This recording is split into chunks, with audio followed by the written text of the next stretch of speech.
Salam əziz tamaşaçılar.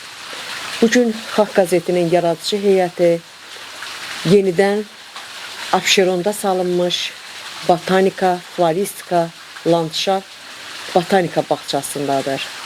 Bu bizim belə bir təbiətin qoynuna gəlişimizin ikinci səfəridir. Əziz tamaşaçılar, birinci verilişdən sonra biologiya elmləri doktoru, professor, hörmətli Həsən müəllim mənimlə əlaqə saxladı. Dedi, bir gəlin görün, bağda ağaclar, güllər necə böyüyüb, necə pərvaz ediblər, təbiətimiz daha da gözəlləşibdir. Elə biz bu məramla da yenidən botanika, floristika, landşaft, botanika bağçasındayıq. Əziz tamaşaçılar, botanika, floristika, landşaft bağçasının arıya ərsiyə gəlməsi, onun yaranmasının ideya müəlliflərindən biri bugünkü müsahibim, kənd təsərrüfatı sahəsində peşəkar mütəxəssis, illərin bu sahədə öz əməyini, bəhrəsini görən və öz əməyini bu sahəyə əsirgəməyən aqronom, iqtisadçı, natiq Allahverdiyev olub.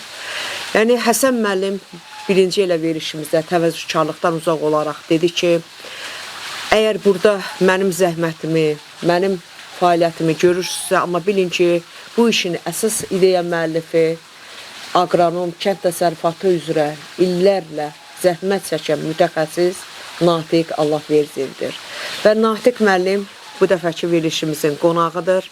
Natiq müəllim tamaşaçılarımız üçün də çox maraqlıdır. Yəni təbiətin qoynunda belə bir bağçanın yaradılması və belə bir bağçanın yaradılması elmi əsaslarlandır. Çünki sizin bu layihənizdə müəlliflərdən biri sizlə yanaşı həm də biologiya elmləri doktoru professor Həsən Babayevdir. Doğrudur, siz aqronom kimin, iqtisadçı kimin və kənd təsərrüfatının peşəkar bilicisi kimin bu sahəyə köməyinizə ən yüksək səviyyədə göstərmişsiniz və artıq da bugün belə bir əfal-rühiyyədən hiss edirəm ki, istədiyinizi artıq nail olmağa başlayırsınız. Amma istəyərdim ki, tamaşaçılarımıza, geniş auditoriyaya bu bağça ilə bağlı, bu bağçanı arıya ərsəyə gətirməklə bağlı, yaratmaqla bağlı daha geniş, müfəssəl məlumat verəsiniz. Kəmələ xanım, bir daha siz deməli Abşeronda yaranmış botanika, floristika, landşaft deməli, botanika bağçasına xoş gəlmişsiniz, təkrar ikinci səfərinizdir. Və deyim ki, sizə birinci bu bağçanın ərsəyə gəldikdən sonra ilk ziyarətçisi sizsiz, ilk təqdimatçısı da sizsiz. Ona görə də mən sizə dərin təşəkkürümü bildirirəm. Həsən müəllimin də öz adımdan da əvəzimizdə və sizə dərin təşəkkürümüzü bildiririk.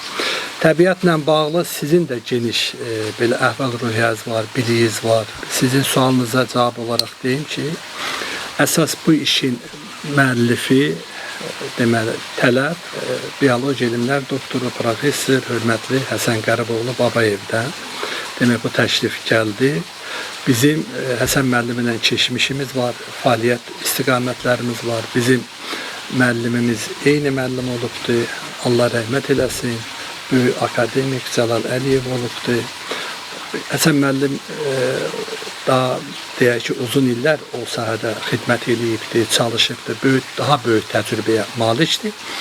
Və sonra biz, demək, Həsən müəllimin bu fikirlərini mən əsas götürdüm, çünki yolumuz da birdir mövqeyimizdə, biomüxtəlifliyə xidmət eləmək. Bunun üçün möhtərəm cənab prezidentimizin biomüxtəlifliyin inkişafı üçün kifayət qədər fərman və sərəncamlar imzalanmışdı və onların ruhuna uyğun olaraq bu işlər həyata keçdi. Bugün burada Həsən müəllim geniş sizə məlumat veribdir. 200-dən çox növ mövcuddur və bunlar deyək ki, bir ildir təxminən əkilibdir. Artıq yüksək bioloji inkişafları da göz qabağındadır. Məqsədimiz bu olub. Təbiətə xidmət sivilizasiyasını yaratmaq. Bu təbiətə xidmət etmək. Sözdə yox. İşdə Həsən müəllim elm sahəsində, öz biologiya sahəsində böyük bir alimdir. Mən hesab edirəm ki, bu dövlətimizin bu istiqamətdə apardığı ən böyük deyək ki, bu alimlərin inkişafı üçün bir tapıntı da Həsən müəllim, bir sərvətdir. Çünki tanıdığım üçün deyirəm, bu sahədə bilgim olduğu üçün deyirəm və bütün bu bitkilərin inkişafında, toxumundan yetişdirilməsində, bioloji yaşamında, xəstəliklərlə qarşı mübarizəsində, bütövlükdə bunların qidasının verilməsində Həsən müəllimin özünün dəstəxətti ilə, özünün göstərişi ilə, özünün tapşırığı ilə bu işlər həyata keçirilib, nəticədə göz qabağındadır. Ona görə də bir alimin gördüyü iş gərək görsənə. Elm görsənməlidir, Həsən müəllim də etdiyi işlər elmdir, tətbiqdir və mən Həsən müəllim ona görə də belə bir işlərə başlamışıq ki, cəmiyyət və təbiət vəhdətinin yaranması üçün bax bu bağça, botanik bağça yarandı. Həm maarifləndirmə istiqamətində cəmiyyətimizin yeni nəslin bu istiqamətdə maarifləndirilməsində cəmiyyətlə təbiətin vəhdətini dəqiqləşdirmək. İnsan təbiətə tabedir. Təbiət insana tabe deyil. Ona görə də biz bunu dərindən bilməliyik. Biz enerjimizi də təbiətdən alırıq, öyrənirik, qidamızı da təbiətdən alırıq və təbiət bizim üçün nə qədər əzizdirsə, biz də təbiət üçün o qədər əzizik. Bu yaranışdan belə yaranıb. Baxın Kəmalə xanım, bunu Həsən müəllimlə də müzakirəmizdə biz bunu təsdiq edirik ki, uca yaradan Allah yer kürəsini, təbiəti yaradacağı insan üçün yaratdı. Amma eyni zamanda yaradacağı insan üçün yaratdığı təbiətdən insanı yaratdı. Bəs bu elm deyil, nədir? Siz üzr deməli bu yola elmlə çıxıyorsunuz. Bəli, bu yol elmin yoludur. Elm yolu xidmət yoludur, tətbiq yoludur, nəticə yoludur. Axı dedim, elm görsənməlidir. Görsənmirsə orada elm yoxdur. Elm sözdə yox, həqiqət də olmalıdır. Elmdə akademik Cəlal Əliyevin çox dəyərli bir sözü vardı. Deyirdi, elm həqiqətdir. Həqiqətsə baxmalısan, görməlisən. Görünmürsə orada elm yoxdur. Ona görə də bizim cəmiyyət və təbiət vəhdətindən yaranacaq bu işlərin həyata keçirilməsi, təbiətə daha çox xidmət etmək bu əsasdır və gələcək nəsillər də bu istiqamətdə çalışmalıdır. Biomuxtəlifliyin inkişafı, qorunması, onun deməli məhz Azərbaycanda yaranması üçün geniş şərait var. Bu hər ölkədə bu şərait yoxdur. Çünki Azərbaycanda bu mühit var. Biz Həsən müəllimlə dəfələrlə müzakirələrimizdə, elmi müzakirələrdə bu da olub ki, bu mühit var. Hörmətli Kəmalə xanım, biz Həsən müəllimlə Mərkəzi Nəbatət bağına 2021-ci ildə deməli orada işləmək üçün biz təyin olunduq. Ancaq Mərkəzi Nəbatət bağının inkişafında bilirsiniz ki, biz Botanika İnstitutunda çalışmışıq, 18 il daima belə fəaliyyətdə olmuşuq. Həsən müəllimin orada geniş tətbiqlərini şahid oldu. Mərkəzi Nəbatət bağı möhtərəm cənab prezidentimizin ayırdığı böyük bir vəsaitinə deməli yeni bir mərhələsi, yeni bir inkişaf mərhələsinə başlandı və bioloji cəhətdən Mərkəzi Nəbatət bağının artıq çətin bir vəziyyətdən gələcəyə inkişafa aparılması məhz bütün 4 il, 4 ay biz orada fəaliyyət göstərmişik. Həsən müəllimin çox ciddi elmi əsasları ilə bunlar həyata keçirildi bitkilərə. Ona görə Həsən müəllimin bu sahədə biliyinə zərrə qədər, yəni tətbiqi ortadadır. Siz belə bir botanika bağçasını heç nədən yaratmamısınız. Böyük bir elm yolu seçmisiniz, böyük bir elmi təcrübə yolu seçmisiniz və bu gün bildiklərinizi yenə də xalqımız, elmimiz, o gələcək nəsillər üçün bir növ, yenə də deyirəm, xidmətdir. Bu yolda bir xidmətkarsınız. Biliklərinizi əsirgəməmisiniz. Mən tamaşaçılarımıza da məlumat verim ki, həm Həsən müəllim, həm də siz uzun illər akademik Cəlal Əliyevlə bircə işləmisiniz. Yəni o böyük akademikdən siz bax bu bitkilərlə, bu təbiətlə necə davranmağı, necə işləməyi ondan böyük bir həyat yolu öyrənmisiniz. Üzr istəyirəm Kəmal xanım, ifadə etdiyim kimi böyük bizim bu botanik bağçasının yaranmasında əsasında elm dayanır və keçmiş təcrübə dayanır və ciddi təcrübə dayanır. Biz bu botanik bağçasını yaratmaqla onu çalışırıq ifadə eləyək ki, botanik bağçası bilirsiniz, botanik bağça sözündə gərək bir neçə növ bitki olar ki, o bağ statusun alır. İndi kifayət qədər artıq burada bitki növü var, ona görə də bağça adlanır və bu saylar artacaq. Həm qida və dərman bitkiləri sahəsində biz deməli Azərbaycanın regionlarından və başqa regionlardan, bura toxumlardan gətirib əkiləcək, istifadə olunacaq. Bizim təbiətə xidmətdə məqsədimiz budur ki, hər bir insan təbiətə xidmət etmək üçün bir səfərbər olsun. Onda həm yaşıl şəhər yaranacaq, geniş bir oksigen mühiti yaranacaq. Eyni zamanda insanlar təbiətə xidmət edəndə torpağa bağlı olur, təbiətə bağlı olur və təbiətin varlığına bağlı olur. Biraz öncə ifadə etdim, təbiətdən qidalandığını, təbiətdən asılı olduğunu şahid edir. İnsan təbiətə tabedir, bu da təbiidir və təbiətin şərtlərinə, amillərinə tabedir. Təbiət də kainata tabedir. Bax, beləliklə bizim fəaliyyətimiz davam edir, davam olunacaq. Bizim bu sahədə geniş layihələrimiz, Həsən müəllimlə birgə layihələr var. Biomuxtəlifliyin inkişafı ilə bağlı çox geniş bir layihənin üzərində işləyirik. Demək olar, artıq o mövcuddur. Və həmin ifadə etdim ki, Azərbaycanda o mühit var. 4 fəslin 4'ü də Azərbaycanda mövcuddur. Ona görə də biomuxtəliflik hər ölkədə bu olmur. Çünki o fəsillər gərək orada ola ki, o bitkiləri gətirib onu böyüdəndə, o biomuxtəliflik bağını salanda ona nail ola biləsən. Amma Azərbaycanda bu mövcuddur, sadəcə mütəxəssis olmalıdır və o sahədə də işləməlidir. Biz də bu sahədə işləyirik və inşallah da nəticə alarıq. Və biz tək bundan ötürü yox. Məsələn, kiməsə bu istiqamətdə demək, bitkilərin öyrənilməsi, bitkilərə xidmət, bitkilərin əkilməsi, hər hansı bir sual olsa, məsələn, biz artıq bizim elmi heyətimiz onlara cavablandıracaq, onları bu istiqamətdə maarifləndirəcək ki, təbiətə xidmət artsın.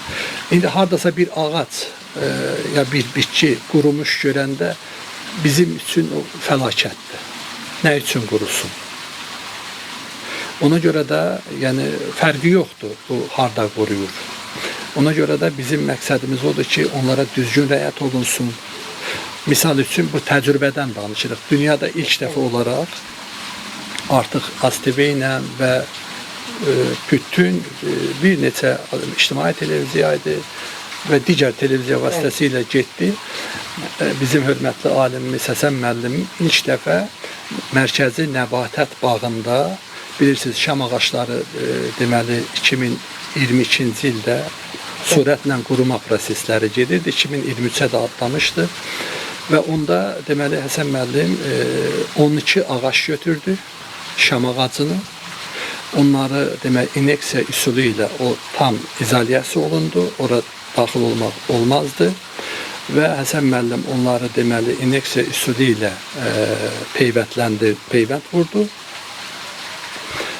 Onlar çəkiliş oldu və 12 ağacdan, deyək ki, o şam ağacından biri qurudu, 11-i həyata qayıtdı və çox gözəl də inkişaf elədi.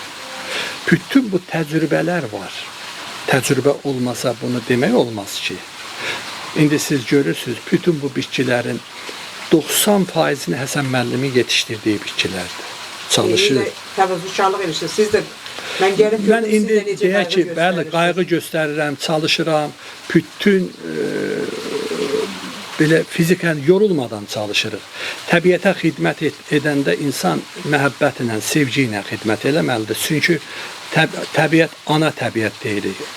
Bizim anamız da anaların da anasıdır. Tək anaların anası deyil, ataların da atasıdır təbiət. Ona görə ana təbiət, ata təbiət. Bütövlükdə insan təbiətin bir orqanıdır. Bir kənar deyil ki, ayrı deyil ki.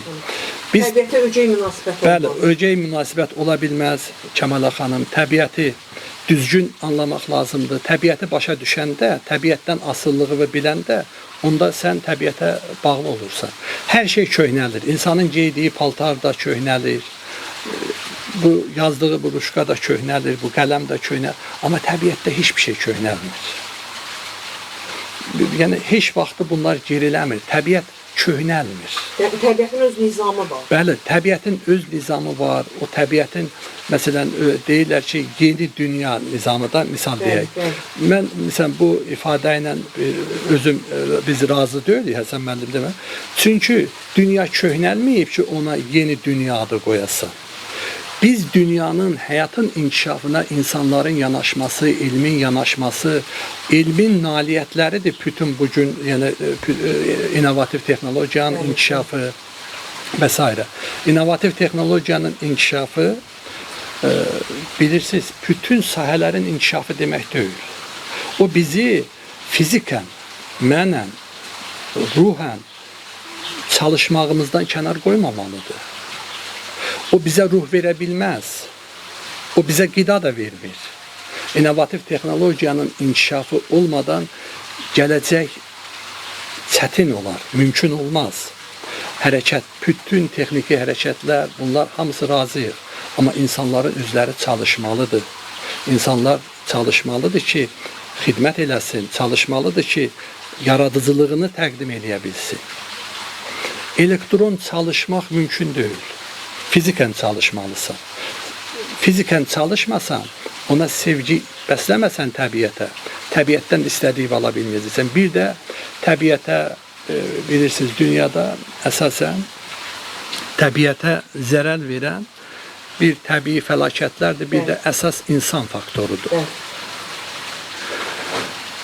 Təbiətin özünün özünə verə biləcəyi təbii fəlakətlər nəticəsində zərəri özü tənzimləyir. Amma insanların təbiətə vurduğu zərəri təbiət tənzimləmir. Tənzimləmək də istəmir. Bu da həqiqətdir. Çünki sənə xidmət edir, sən təbiətdən asılısan, amma təbiətə zərər verirsən. Təbiət nə üçün bunu tənzimləsin? Ona görə hər bir insan təbiətə xidmət etməlidir və əsasında da bu dayanır. Bizim məqsədimiz isə yalnız budur ki, biz bunu nümunə, məsələn, çalışırıq ki, bax, hər bir bitkinin nümunəvi bir əkilsin, böyüsün, onun bioloji inkişafı insanlara çatdırılsın, cəmiyyətə çatdırılsın. İnsan harda xoşbəxt olur? O insan xoşbəxtdir ki, bəxtiyardır ki, o təbiətlə nəfəs, yəni təbiətlə yaşayır, təbiət idrak edir. Həsən müəllim keçən dəfə dedi, biz hesab edirik ki, bunlar bizi eşitmir, eşidir, sadəcə dili yoxdur. Bütün bu yaranan burada infrastrukturlar, suni çaylar və ya şəlalələr, Həsən müəllim bunların hamısını izah edib. Bunlar hamısı bitkinin yaşaması üçündür. Tək fauna növü yox, eyni zamanda flora növü də əsasən burada quşlar görürsünüz, quş yuvaları burada necə inşa olunub, elmlə inşa olunub. Artıq daşdan inşa olunub ki, quşlar daşı sevir. Taxtada qurursan o yuvanı uzun illərdə qurulurdu. Bu dəyişdi, artıq bu dəyişməlidir. Çünki quşun genetik kodu onlar daş istəyir. Yaxud da təbii qurumuş ağaçda heç vaxt quş gedib yuva qurmur. Belə bir şeyin şahid ola bilməzsiniz ki, qurumuş bir ağaçda quş getsin yuva qursun. Canlı, yaşayan, bioloji cəhətdən yaşayan deməli, bitkilərdə ağaçlar ya yuva qurur. Biz də daşdan bunu deməli inşa elədik ki, qoy daşda gəlsinlər, bunlar yaşasınlar, nəsillər artırsınlar, bax və s. Natiq müəllim, siz illərdir ömrünüzü, hər bir insanın öz peşəsi olur, sənəti olur. Yəni illərdir kənd təsərrüfatı sahəsi üzrə peşəkar mütəxəssissiniz. Siz yəni aqronomluğu yüksək səviyyədə, yəni təvazökarlıqdan uzaq olsa da, yəni mən bu gün deyirəm, yəni həmişə yəni gördüyünüz işi, yəni əməldə həyata keçirmisiniz, təcrübədə həyata keçirmisiniz. Yəni bu gün artıq siz yeni bir bizim hörmətli professordan yeni bir işin ideya müəllifisiniz. Elə bizim sizin bağçaya ikinci gəlişimizin əsas səbəbi də budur ki, siz Abşeron sahəsində, ümumiyyətlə Bakı ərazisində, ümumiyyətlə Azərbaycan ərazisində bir bioloq kimi, bir iqtisadçı kimi, bir həm də kənd təsərrüfatını bilən bir aqronom kimi istəyirsiniz botanika bağçalarının sayı çoxalsın. Ümumiyyətlə botanika bağçaları çoxalsın. Çünki bu yenidirim, bizim nəfəs aldığımız bu bəşəriyyətin, bu havanın ağciyərləridir. Yəni biz oksigensiz qidalana bilmərik ki, bizi yaşadan havadır. Bax, bu baxımdan mən istəyirəm sizin o növbəti planlarınızı bilin. Ümumiyyətlə bundan sonra, yəni təbiət və insan. Yəni insan təbiətə qarşı necə olmalıdır? Çünki bizim mühit böyük bir maariflənməyə ehtiyac duyur. Təbiət insanlar üçün hər şey verir. İnsanın sevgisini əsirgəmir. Amma insanlar ona qulluq etməyi hələlik o dərəcədə yüksək səviyyədə necə deyim, maariflənməyiblər, mən deyərdim. Çünki əgər belə olmasaydı ağaçları qırmazdılar, sonra ağaçlara siqaretləri çəkib küllərini doldurmazdılar. Görürsünüz ki, gedirsən ağacın biri quruyub, daha da onu qurudurlar. Bu baxımdan mən siz bu işin ideya müəlliflərindən biri kimi istəyirəm öz fikrinizi geniş auditoriyaya bildirəsiniz. Kəmalə xanım, siz elə bir məsələyə toxundunuz ki, mən buna cavab verməsəm, nə aldığım təhsil, nə öyrəndiyim, o keçdiyim o yola kölgə salmış olaram. Mən mütləq cavab verməliyəm, çünki dövlətimizin apardığı bu istiqamətdə uca siyasətin nə qədər vacib olduğunu çalışacağım ki, bu qısa sizə cavab verim. Baxın, misal deyək ki, bizim nə üçün bu elmlə biz yola çıxmışıq? Bütün sahələrdə elm deyirik. Məsələn, bir bitki quruyubsa, o bitki uzun illər orada qala bilməz. Və ya nəinki uzun illər, heç bir gün də qala bilməz. O artıq o bitki oradan götürülməlidir. Çünki götürülməsə, başqa bitkilərə xəstəlik salacaq. Bax, bunun üçün mən indi məsələn bu sahədə çalışan, bu sahəyə deyək ki, məsul olan insanlar, idarələr var. Onlar bu sahədə çox ciddi çalışmalıdır. Bir bitki quruyursa, əgər ona toxunulmursa, qalırsa, istər parklarda olsun, istər şəhərin kənarlarında olsun, o hər yeri xəstələndirəcək. Maksimum xəstəlik salacaq. Bax, siz ona toxundunuz, mən də onun cavabını vermək istəyirəm ki, biz bu istiqamətdə bütün botaniklər, bu sahəyə məsul olan insanlar, mən botanikam deyirəmsə, mən buna seyirci qala bilmədən mütləq həmin idarəyə müraciət eləməliyəm ki, bax, o bitki quruyub, onu niyə götürmürsünüz? Çünki axı bunun məsuliyyətini bilirəm. O quruyubsa, o digər bitkilərə də xəstəlik salacaq. Axı dövlətimiz bu istiqamətdə nə qədər böyük uca iş görür ki, bütün şəhər yaşıllaşsın. Bakı Ulu Öndərimizin dövründən, Ulu Öndərimizin böyük apardığı siyasətin nəticəsində, Ulu Öndərimiz Heydər Əliyevin, onun nəticəsində Azərbaycan və Bakı şəhəri, ələxüsus Abşeronda bitki yetişdirmək çox çətindir. Bu sahəni artıq biləndən sonra bilənlər bilir ki, Abşeronda, Bakı şəhərində bitki yetişdirmək nə deməkdir? Amma çox o çətinliklərə baxmayaraq Bakını yaşıl şəhərə çevirdi Ulu Öndərimiz.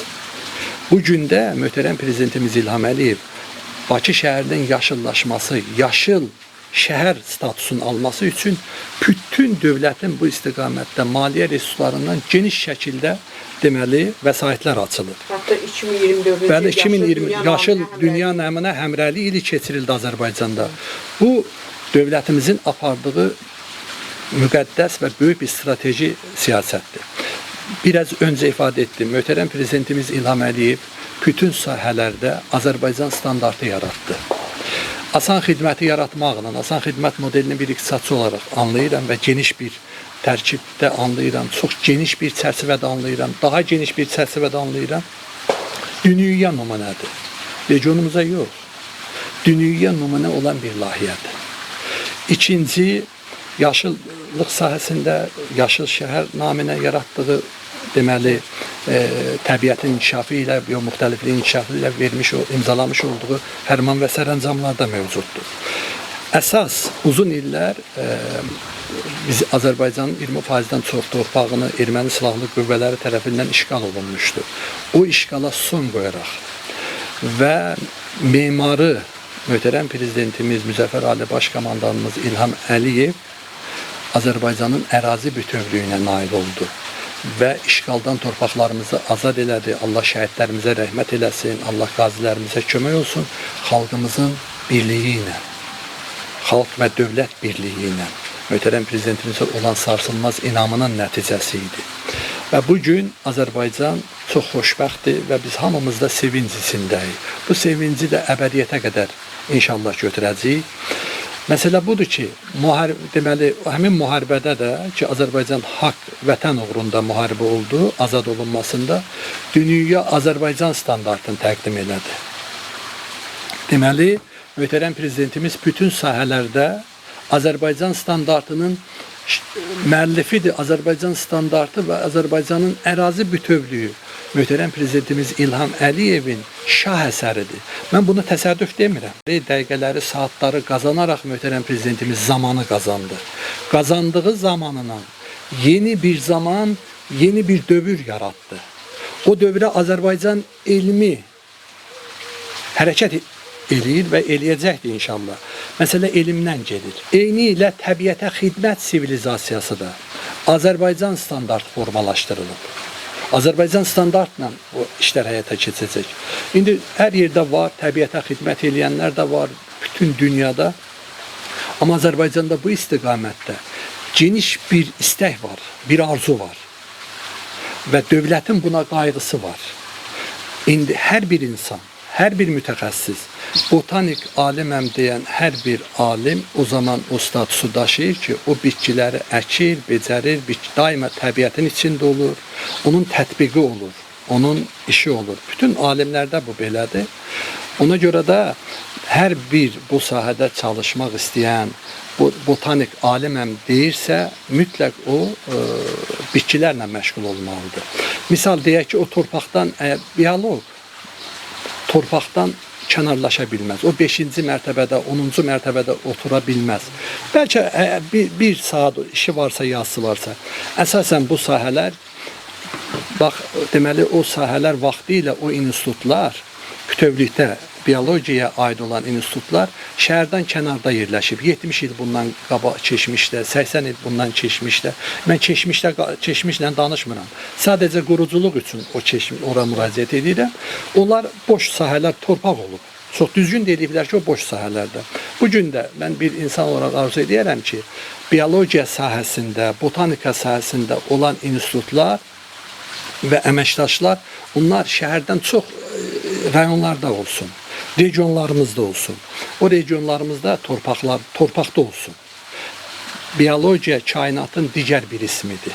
Bütün elmlərin fundamenti biologiyadır. Əsasında biologiya dayanır. Ona görə də, bax, məsələn, indi misal çəkəcəm, böyük alimlərimiz olub, Allah onlara rəhmət eləsin. Onlar harda olub? Fotolarına baxırsan, indi mən bunların çoxlarının adını çəkə bilərəm, mən də indi çəkirəm. Bax, akademik Həsən Əliyevin kitablarına baxırsan, həyatına baxırsan, filminə baxırsan, ancaq regionlardadır, ancaq torpaqdadır, ancaq torpaqların üzərindədir, bitkilərin yanındadır, baxır. Eyni ilə akademik, bizim müəllimimiz olan akademik Cəlal Əliyevin fəaliyyətinə baxın. O heç vaxtı belə işi vardısa gəlirdi, belə otururdu, demək, çalışdığı ofisdə. Demək olar ki, 95% o sahələrdə idi. Ona görə nəticə alırdı. Ona görə onun kəşfləri, taxılçılıqda böyük kəşfləri mövcuddur. Yeni taxıl sortlarının banisidir akademik Cəlal Əliyev. Bu həqiqətdir. Biz də bu sahədə çalışmağı, təbiətə xidməti və bu sahədə güzəşt olmaq olmaz. Məsələn, akademik Həsən Əliyevin, Həsən müəllim dedi, kitabında deyir, hər yerə belə tələsməyə bilərsiniz. Gedəcəyiniz yerə, şadlıq evlərinə, yas mərasimlərinə yubana bilərsiniz, insan. Amma təbiətə xidmətdə yubanmamalısınız. Baxın, bu həyəcan təbili. O həyəcan təbili dünən üçünündür, xeyr. Eynilə bu gün üçündür. Eynilə sabah üçündür. Eynilə gələcək üçündür. Bu gün bu bitkilər bir fidan görsənə bilər. Balaca körpədir, fidandır. Amma bir gün bunlar böyüyəcək. Böyüyəndə o gələcək, bugünkü və gələcək nəsillərə xidmət edəcək. Artıq siz ona fidan gözü ilə baxa bilmərsiniz. Bir uşaq necə ki uşaq olur, sonra böyüyür. Onun da bax bu bitki də elədir. Bu həyatın nizamı budur. Bu nizamı yaradan var. Ona görə də bu nizamı biz poza da bilməliyik, bu nizamı biz əlavə də eləyə bilməliyik. 4 fəsildir. Bu nizamı yazan var, yaradan var. O 5 fəsil eləyə bilməliyik. Və bu istiqamətdə biz sadəcə söz olaraq danışmırıq. Siz görürsünüz, bütün bunlar tətbiqdir, həqiqətdir. Siz həqiqətə gəlmisiniz. Təbiətə gəlmisiniz, amma həqiqətin ocağına gəlmisiniz. Həqiqətin yurduna gəlmisiniz. Həqiqətin institutuna gəlmisiniz. Həsən müəllimin bu istiqamətdə geniş yol xəritəsi var. Təbiətə xidmət sivilizasiyasının formalaşmasında. Bu Azərbaycan standartıdır. Bunun da banisi möhtərəm prezidentimiz İlham Əliyevdir. Və bunu bu aydın həqiqəti də ifadə edirəm. Vitse-prezidenti, Azərbaycan Respublikasının vitse-prezidenti çox hörmətli Mehriban xanım Əliyevadır. Ki biz bunların hamısını Mərkəzi Nəbadət Bağında gördük ki, Mərkəzi Nəbadət Bağının inkişafı üçün böyük həm dövlətimizin bu istiqamətdə deməli ayırdığı vəsaitin və eyni zamanda Nəbadət Bağının inkişafı üçün nə qədər böyük bir zəhmət çəkildi. Dövlətimiz, rəhbərlərimiz daima nəzarətdə saxladılar. Bizə qida verən, bizə güc verən bax o yoldur. Biz düzgün bir yol tutmuşuq və o yolla da gedirik. Təbiətə xidmət yoludur. Bu böyük bir xoşbəxtlikdir, böyük bir bəxtiyarlıqdır. Bundan böyük bir bəxtiyar olmaq olarmı? Sual verdiniz ki, hörmətli Kəmal xanım. Bəli, bitkilərə, ağaçlara indi çox üzr istəyirəm. Siqareti çəkirlər, hələ indi yerə atmağı yığışdırıblar, qanunlar çıxıbdır. Çox məmnunuq o qanunlardan. Ağaçlara bax. Belə şey ola bilməz. Torpağın üstündə od yandırmaq olmaz. Torpaqda olan canlı mikroorqanizmlər var. Onlar yanır. Torpaq canlıdır. Bax, yanmış torpaqda uzun illər gedin bir torpaqda bir od qalayın. Orada uzun illər heç bir şey bitməyəcək. Çünki artıq onun tərkibində olan mikroorqanizmlər yanıb. Onun qida mənbəyi yoxdur. Bu qədər bitki var. Dünyada deyək ki 450 mindən çox demək Birləşmiş Millətlər Təşkilatının 95-ci ildə qəbul edildiyi qərarlarının birində olmalıdır. Səhv etmirəmsə, yəni mahiyyət etibarilə səhv etmirəm. Deyək ki gün etibarilə, ad etibarilə ola bilər. Bu biraz yanlış ola bilər. Amma həqiqət odur ki mövcuddur.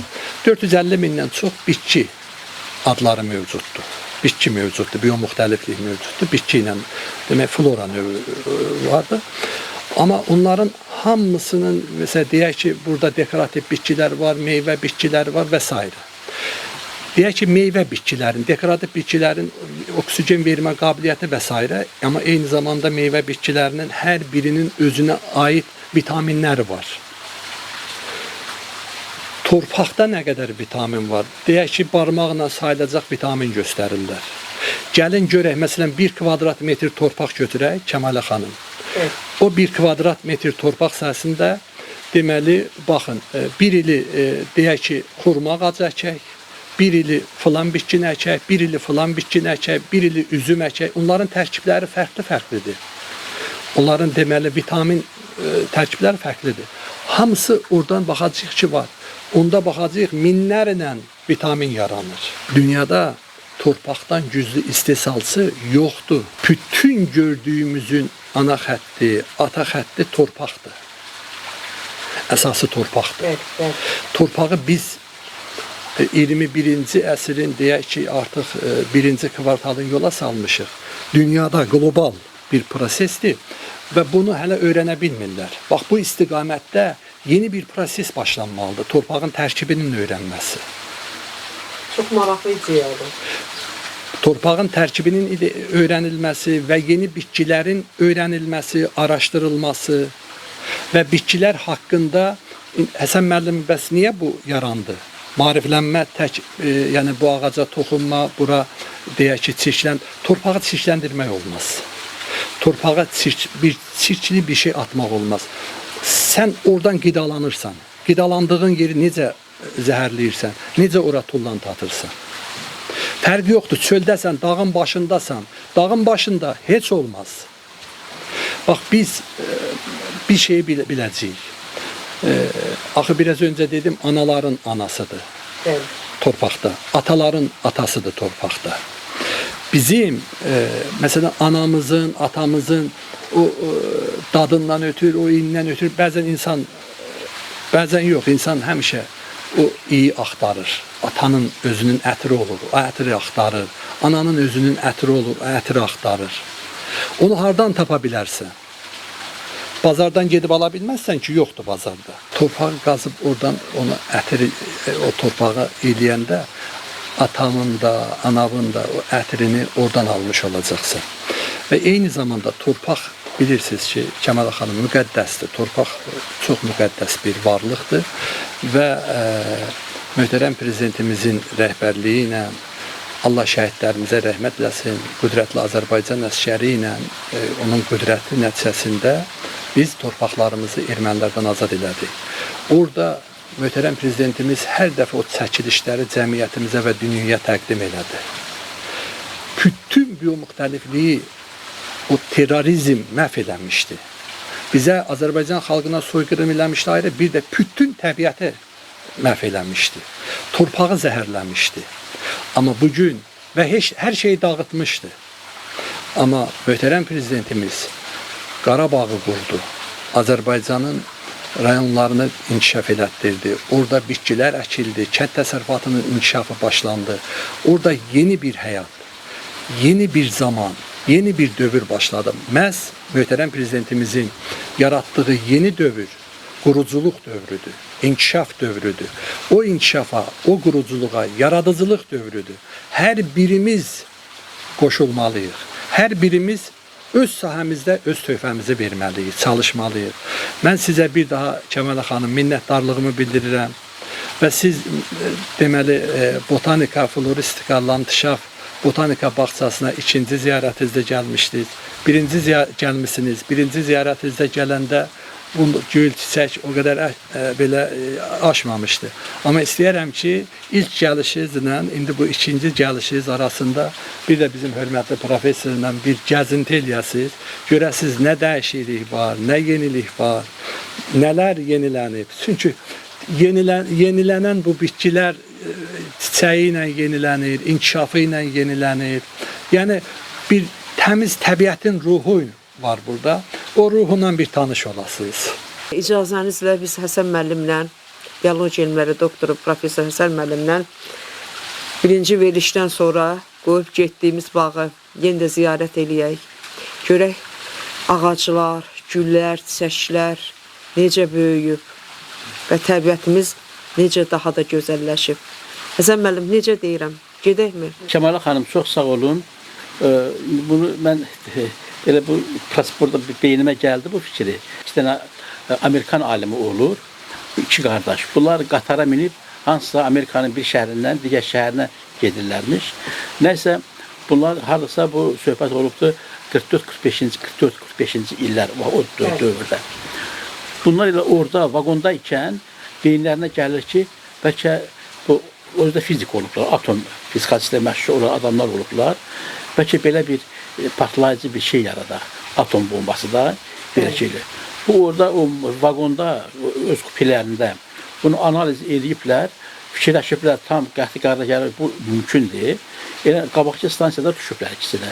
Düşüblər, birbaşa qayıdıblar ki, o səfərlərini yarımçıq qoyublar. Gediblər o Amerikan prezidentin yanına, fikirlərini söyləyiblər. O prezidentlər başa düşür, indi inkişaf etmiş cəmiyyətdir. O tamamilə ev eşiği olmayan bir sahədə orada bir şəhərcik salır. Nə mənim? Bir dənə zavod tikir, laboratoriyalar tikir, 3-4 dənə, 5-6 dənə də orada yaşayış evlər tikir eləyir və sonra bu olur balaca bir şəhərcik kimi, atom şəhərciyi. Və onlar ilk dəfə bax orada o atom bombasını yaradırlar. Ondan sonra SSR-də Kursatov tərəfindən yaradılır. Bax, indi eyni ilə də həmən şey Natiq müəllimlə bizim aramızda oldu. O bağda bərabər işləyən vaxtı Natiq müəllim rəhbərimiz idi, biz də işçisi idik, işləyirdik. Orada nəsə beynimizə belə bir fikirlər gəldi elədi. Yandan sonra oturduq, yazdıq, proyektini çəkdik, layihələri hazırladıq elədik. Onu qoyduq mənim seyfimə. Mənim otağımda bir seyf var idi. Sonra Natiq müəllim zarafatla orada həmişə hissələ deyirdi ki, çox böyük layihələr var, hamısı Həsənin seyfində yatır. Vaxt gələcək, onlar qiymətli şeylərdir, belə üzə çıxacaqdır. O layihələrdə biz birini çıxartmışıq yuxarı. İndi Allah qoysa yeni layihələr əməl olacaqdır. Bəlkə də onların da iş təqdimatçısı olacaq Kəmal xanım. İnşallah. Amma indi bu bağla məsələsini belə yaxşı olar ki, çıxağın elə bağın içərisində deməli baxa səyahət eləyək, söhbətimizi eləyək ki, eyni zamanda keçən deməli sizin gəlişinizlə bugünkü gəlişiniz arasında burada nə qədər inkişaf gedibdir, onu elə faktiki özünüz görəsiniz. Deməli, Kəmal xanım, həqiqətən də bizim hörmətli Həsən müəllim bununla ifadə elədi bu fikirlərini. Eyni zamanda Həsən müəllimin bir fikrini mən ifadə eləyəcəm icazənizlə. Deyir ki, Həsən müəllimin sözüdür, deyir, elmin üzərində titul hakim ola bilməz və deyildir. Səbəbi bundan ibarətdir ki, yaradıcılıq titulda deyil, yaradıcılıq elmdədir. Yaradıcılıq elmdə olduğu üçün elmin üzərində yalnız elm hakimidir. Böyük Nizami Gəncəvinin də bu haqda sözü var. Deyir, qüvvət elmdədir, başqa cür heç kəsə üstünlük edə bilməz. Elminlə yaranan. Bəli, Kəmal xanım, biz elminlə yola çıxdıq. Titul başqa bir məsələdir. Titulu biz bir kənara qoyuruq. Biz elminlə yola çıxdıq. Çünki elminlə yola çıxanda sən çıxdığın andan qazanırsan. Çünki həqiqətlə yola çıxırsan. Reallıqla yola çıxırsan. Ona görə Həsən müəllimin o sözü də həqiqətən böyük bir sözdür. Elmi biz əsas götürməliyik. Elmin arxasınca getməliyik. Elm yaradıcılıqdır. Yaradıcı olan hər bir insan xoşbəxt bir insandır. Nə addım atırıqsa Azərbaycan standartını atacağıq. Çünki möhtərəm prezidentimizin yaratdığı yol Azərbaycançılıq yoludur. Azərbaycan standartı yoludur. Biz Azərbaycan standartı ilə bu yola çıxmışıq.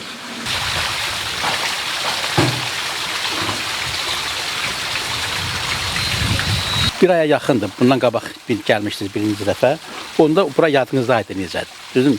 İndi də gəlmişsiniz. Tamamilə görsün, bura tamam təbiət dəyişib. İnkişaf eləyiblər, hamısı gülləri açıblar. Ondan sonra boy veriblər. Hətta o quş yuvasında fikir verirsinizsə, o da artıq o sarmaşıq güllər qalxıb onu öz deməli əhatə eləyiblər də, bürüyüblər onu. Burada bir ay ərzində burada hər şey dəyişib. Birdən dəyişmək. Yaşıllıq örtüyü çoxalıb. Bəli, yaşıllıq örtüyü çoxalıbdır. Bitkilər normalla boy veriblər. Birdən dəyişməyən bir şey var ki, o da o suyun şırıltısıdır, pısıltısıdır. Və o olduğu kimi axır, yenə öz nəğməsini oxuyur. Ancaq burada bitkilər də hamısı öz qaydasında deməli, səs səmirsiz böyüyürlər, inkişaf edirlər. Quşlar da yenə yuvasında. Quşlar da yenə gəlir yuvasına. İndi yeməsə də tökürük, gəlir. Bəzən yeyirlər, qalırlar, bəzən uçurlar, o biz tərəfə gedirlər, bilirlər ki, orada da yemək var. Rəhmətli o vaxt Cəlal müəllim deyirdi ki, bu elə belə mənə də çox vaxt deyirdi ki, Həsən, nə versin qardı? 2 axırdan yemək yeyirsən. Yəni, həm orada yeyirsən, həm orada. O quşlar da gəlib 2 axırdan yemək yeyirlər. Həm burada yeyirlər, buradan da qutaranda qaçırlar o birisi yuvaları ki, 2 dəfə orada yesinlər. İndi bax, belə çox yaxşı bu. Bunlar Amerika bilirsiniz, bax, gör nə qədər palmalarıdır. Yelpikvari, lələkvari palmalardır. Normalda inkişaf eləyiblər burada. Heç yerdə belə inkişaf görə bilməzsiniz bu Abşeronda, lap Bakıda.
Qaldıran bitkisidir.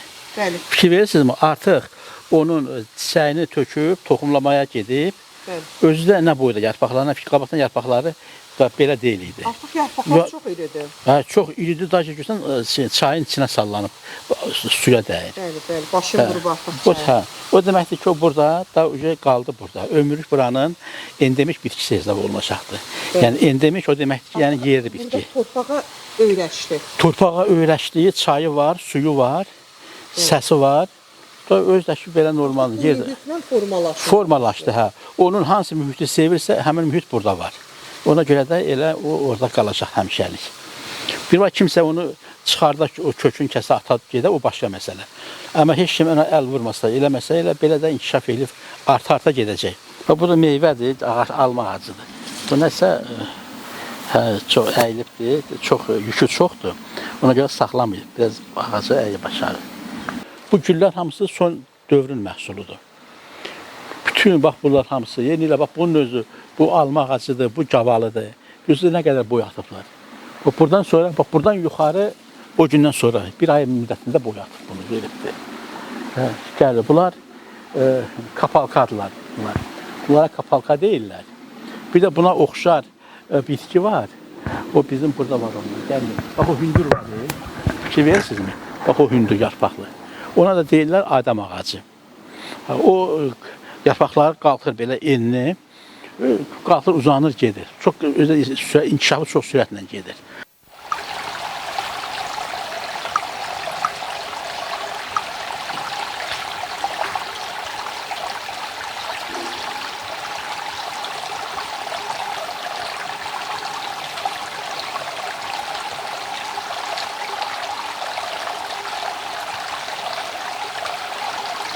O arılar da çəkin, zəhmət olmasa. Çünki siz gələndə o 2 idi, yadınıza gəlir. Bax, indi beçələdi, birini artırdıq, indi oldu 3 dənə. Allah qoysa, bu sayı getdikcə artacaqdır. Bunun da əsas məqsədi burada düzdür. Bir tərəfdən istəyirik ki, biraz indi qida məqsədilə istifadə olunsun. Amma əsas məqsədlərdən biri odur ki, burada o həşəratdır da arı. O bitkilərdə tozlanmanı həyata keçirir. Ki ona görə bitkilər yaxşı inkişaf edir, çiçəklər mayalanır, məhsul verir və s. Bunun əsas məqsədlərdən biri bitkilərin mayalanması, çiçəklərin mayalanması üçündür.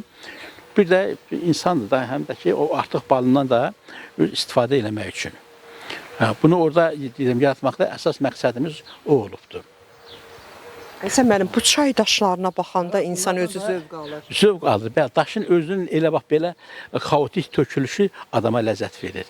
Amma bunu da Allah qoysa elə bax öz yerində burada bir dənə daşdan təbii bir oba kimi, dəyə kimi, bir ev kimi bir şey düzəldiləcəkdir. Yenə onun da içərisində deməli daşdan stolu daşdan, kitab rəfləri hamısı daşlardan belə çox təbii belə bir şey olacaq. O qədim insanların yaşadığı o mağaralar olub belə bir qayaların. Bax elə ona uyğun nəsə burada çox təbii bir şey olacaqdır. Sizin tələbələriniz hətta o bağçadan çox gözəl bəhrələnə bilərlər. Bəli, nəinki bizim tələbələrimiz, elə bütün Azərbaycan istənilən adam ondan bəhrələnə bilərlər. Və bizim məqsədimiz də əsas odur ki, bağçaya siz yəni böyük bir auditoriyanı yığmaq istəyirsiniz. Bəli, auditoriyanı yığmaq istəyirik. İstəyirik ki, bəlkə də qoy bütün Azərbaycan gəlsin buraya. Tək ki, qoy millətimiz inkişaf eləsin, qabağa geçsin, məlumatları olsun. Ondan sonra təbiəti başa düşsünlər, bitkiləri dərk eləsinlər. Belə əsas odur, maariflənsinlər. Bunu bizim başqa burada onlardan başqa istəyimiz yoxdur. Yalnız biz istəyirik ki, verək. Kiməsə nə isə verək. Yəni bu gəlsinlər. Hətta indi biz gələcəkdə mən demişəm də başı. Biz burada onlara rəsmi şəkildə özümüz indi xüsusi yuxarıda bir yerimiz var. Orada bitkilər əkirik. O balaca bu boyda olanda kim öyrənmək istəyir calaq vurmanı gələcək çağıracağıq. Gələcəklər orada özümüz birini calaq eləyəcəyik. Sonra uşaqlar calaq eləyəcəklər. Belə qoy öyrənsinlər. Onun heç bir ziyanı yoxdur.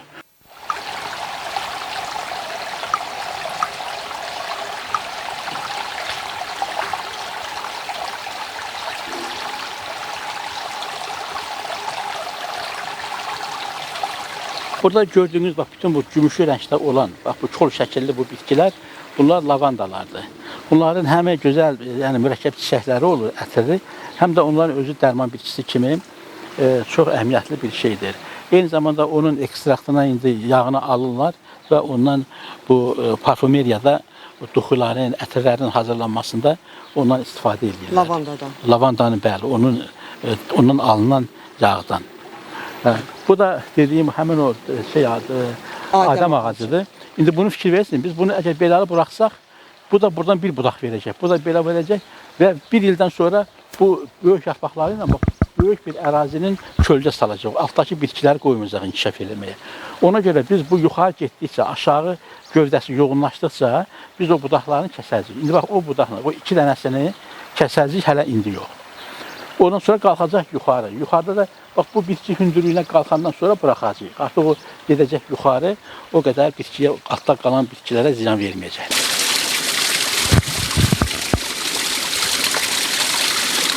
İndi 270 növ var. Hərəsindən bircə dənə olsa 270 dənə bitki eləyir. Amma burada eləsi var ki, hərəsindən 3 dənədir, 5 dənədir. Belə çox zəngin bir bağdır, bağçadır. İndi Allah qoysa bu daha da zənginləşəcək, daha da inkişaf ediləcək. Və indi siz deməli indi belədir, bunlar da gedir yavaş-yavaş sakitlik dövrü başlayır. Avqustun o yarısını 15-dən sonra buna ikinci inkişaf dövrü başlayacaq. Ta sentyabrın axırına qədər. Siz indi sentyabrın axırında gəlsəniz buraya, bunların belə bu boyda yox, belə görəcəksiniz bu boyda. Heç olmasa bir yarım metr əlavə avqust ayından sonra boy verəcəklər. Hə, yəni bu günü-gündən ondan sonra bunu daha da inkişaf edəcəkdir. Bu xalqımızın xidmətində olacaq. Deyirlər ki, bax bizdə aqronomlarda da indi müəyyən bu təbiətə xidmət edən insanlarda alaq otu sözləri. Təbiətdə heç bir bitki, yəni alaq otu o deməkdir ki, o atılmalıdır da deyək ki. Bundan razı olmaq olmaz. Təbiətdə yaradılan heç bir bitki yəni atıla bilməz. Bütün bitkilərin öz bioloji xüsusiyyətləri var, öz mənası var, mahiyyəti var, məzmunu var. Yəni alaq otun əgər insanlar axtarırsa təbiətdən, ayrı yerdən axtarsınlar. Yəni təbiətdə belə bir şey yoxdur. Alaq otu yoxdur. O bitkilər, alaq otu dedikləri bu təbiətin bir müxtəlifliyin bir üzvüdür, bir növüdür. Bir növüdür. Allah yaradıbdır. O təbiətdə var. O təbiətdə o olmasa, onda o sistem pozulur. Və təbiətin özü böyük bir sistemdir. Nə olursa o ayrı şeydir. Alaq otu, yəni bitkiyə yanaşmada o qədər həssas yanaşmalısan ki, sən bitkiləri əzizləməlisən, öpməlisən. Biz bitkiləri birdən belə həqiqətən də, yəni bitkiləri mümkün deyil ki, mən o bitkini öpməyəm. Belə indi belə yanaşırsan da təbiət tamam ayrıdır. Sanki bir övladınız kimi. Bilirsiniz, təbiət, biz təbiətin övladıyıq. Biz ona xidmət edirik və o xidmətimizin əvəzində o bizə min mislin daha çox verir. Biz təbiətə nə edirik? Misal üçün, biz təbiət bizsiz yaşaya bilər. İnsan yoxdur. Yəni əgər bunu yaradan var, Allahdır. Təbiətin izni olsun. İnsan təbiətsiz yaşaya bilməz, amma təbiət insansız yaşaya bilər. Biz nəyin? Meşələr. Elə uzu, bucağı bilinməyən meşələr var, tarlalar var, dağlar var. Orada insan yoxdur, amma o təbiət yaşayır. İndi siz mənə göstərin ki, orada təbiət yoxdur, orada insan yaşayır. Amma mütləq süni də olsa təbiət yaradıblar, o təbiətlə yaşayırlar. O torpaqdan, torpaq varsa insan orada yaşaya bilər, yarada bilər, əkə bilər, becərə bilər və s. və s. və s. Və bundan sonra da belə olacaq. Torpağı biz bilməliyik. Torpağı bilmək üçün də bu sahədə maarifləndirmə sistemində çalışanlar və bu sahədə vəzifəli olan insanlar hər birimiz çalışmalıyıq. Biz bu sahədə çalışarıqsa dövlətimizə xidmət etmiş olarıq.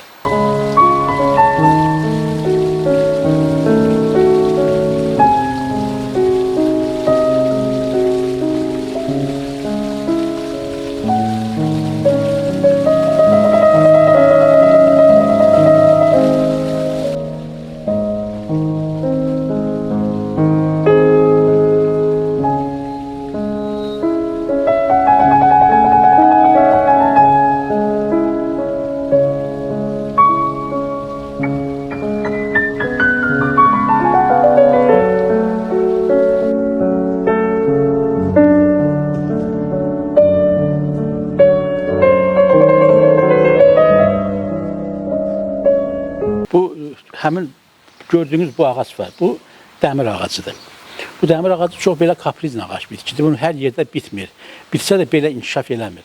Bax, bu demək keçən dəfə gəlmişdir. Ondan bəri görürsünüz bu qısa müddət ərzində nə qədər zor boy atıbdır. Hardasa burada bir 30 sm məsafə var. Bax bu yaşıl, açıq yaşıl rəngli indi təzə boy atıbdır. Bax burada da boy atıb, burada da belə. Yəni ki, o qədər burada buna düzgün qulluq olunur ki, yəni hər şey qaydasında və o da özlərini öz vətənlərində olduğu kimi hiss edirlər. Normal əməli başının ki, indi bunu da qabağını kəsmək mümkün deyil. Bu işi inkişaf edib gedəcəkdir. Çünki oturuşub, uyğunlaşıb və inkişafında davam elətdirir.